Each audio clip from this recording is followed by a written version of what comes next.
To show me some stuff. Yeah, so we got it up here to do frame cracks and V-braces. After getting it up and pulling it apart, it's kind of worse than what we had expected. Originally listed for 4 frame cracks. Technically, there is 7, oh, wow. but 2 of them are right next to each other. But they're on the plate on that side. But got it up in the air, took it apart, started looking at things. A couple things you can see right off the bat. It looks like maybe they had replaced the leaf springs with like a thicker leaf spring.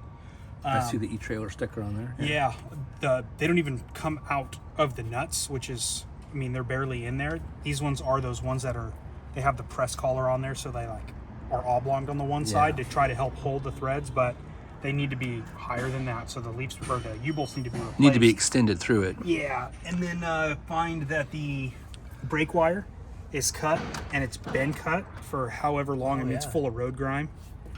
So he hasn't had no brakes on this. Yeah, he hasn't had no brakes on the rear end.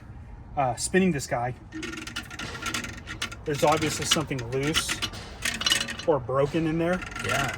And so he needs to do a bearing pack, have us pull that apart and take a look. Do that one more time.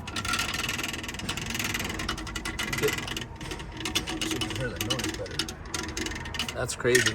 Yeah, there's something in there. So then that's gonna, so this means this whole axle didn't have brakes. Correct. Right? Yeah, because it's pulled from